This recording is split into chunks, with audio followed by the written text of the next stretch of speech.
The issue that the power of this particular question that you've raised for us about eldership and why it is important to communities, there are a number of different levels uh, that that begins to strike at. First of all, eldership is a process. So it's not something that when you hit an age, it becomes something you do. It's something that actually becomes a process that when you get to a particular point, you are given understanding of the tools that you must have in order to do something. Um, we have gone through process, so therefore, when we are able to talk about eldership, we're talking about it from a very, very clear understanding. And the work that we do, we recognize that many people don't have that process. So we have to create a process that allows them to be able to sit in that space and recognize what type of elder they are and what that eldership in terms of the role, the responsibility, and the tools that they have, but also requires them to be very clear about what it means to put on that uh, that mantle of eldership.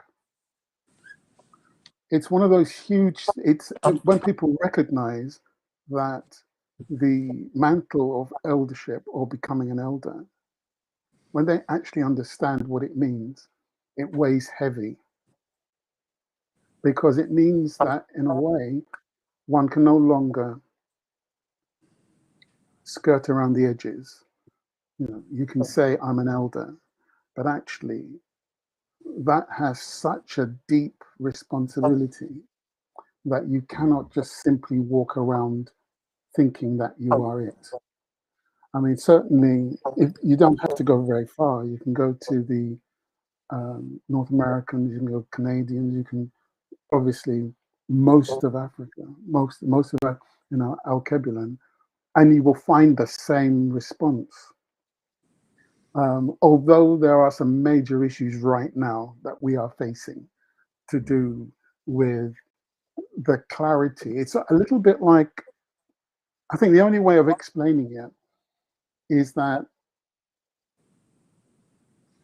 in general, and you might need to, I stand to be corrected, that many places are left with a language and maybe a few bits of tradition, but the culture is missing. And an example of that, and that's even saying it is quite sad, really, that the impact of programming, the impact of colonialism has done such a great job that it's literally, it's almost like, those Russian dolls, that you get all those dolls there, but there's actually nothing inside them. And I think what we have found is that because we're operating from an African spirituality context, that's where our work is based in. We are following a rites of passage model, and the impact that that has on our people is so huge.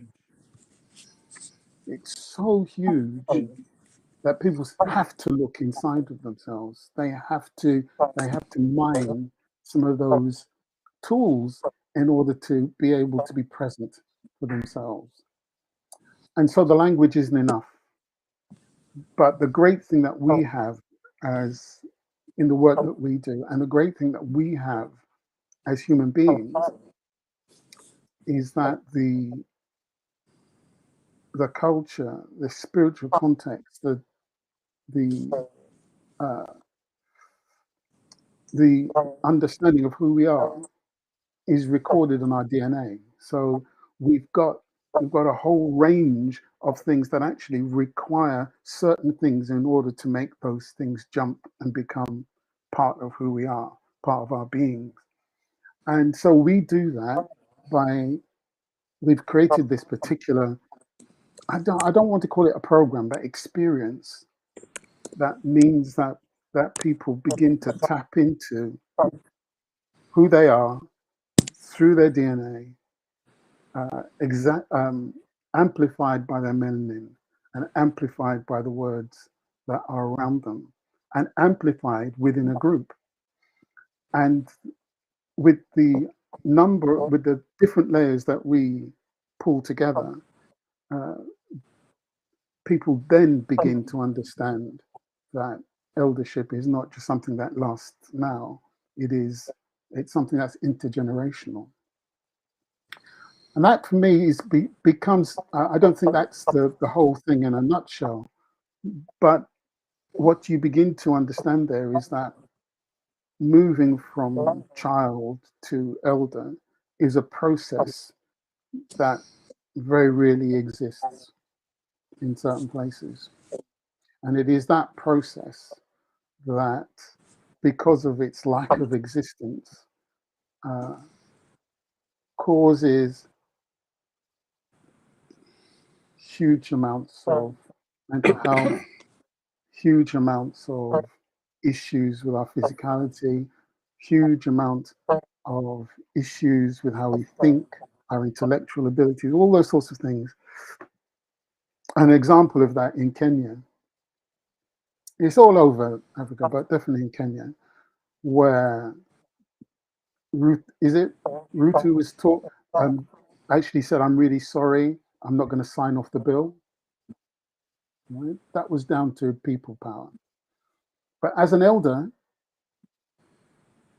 as soon as he saw that, he had a responsibility to the people not to be pushing it through until people got upset and were being tear gassed and shot at and what. As an elder, where's the understanding that you are there only because of them? You're not there because of yourself.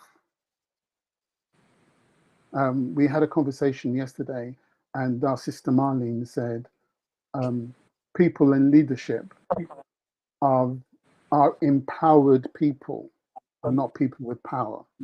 So that the person who has got that relationship, that responsibility, is there to be empowered for the community, and not just for the community, but empowered for their life and the intergenerational chronology of the community. That's what you're there for.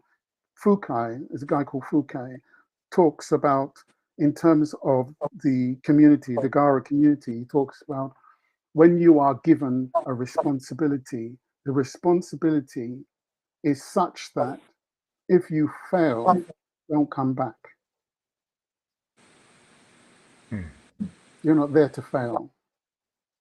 There's a huge weight on your shoulder, because when you go and speak on behalf of someone, that's why we ask for permission, because it is you are now responsible for this community of how many thousands of people.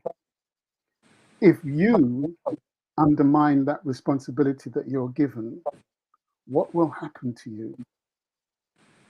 Those are the sorts of things that politicians should be saying. What's going to happen to me if I mess up? If I mess up the whole community for the next 4 generations, what's going to happen to me? And nobody has that.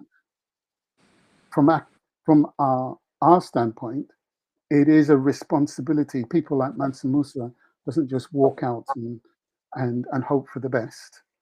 You don't have the Floric emperors, the empire doesn't just hope for the best.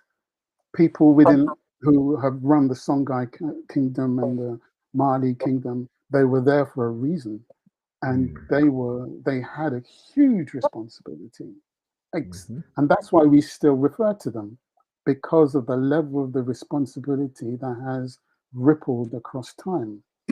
So, as an elder, I guess that we are responsible for space and time, and we're responsible for the ancestors that have given us the responsibility to have action and change things. That is, in a nutshell, that's what we're here for. That's not, and we can be different types of elders, but we have huge responsibilities that go beyond us, beyond our lifetimes. And those are the sorts of things that we seriously, when we deliver the program of understanding eldership, that's what is in our minds, in our bodies, in our rituals, every time we deliver that. Is that making any sense?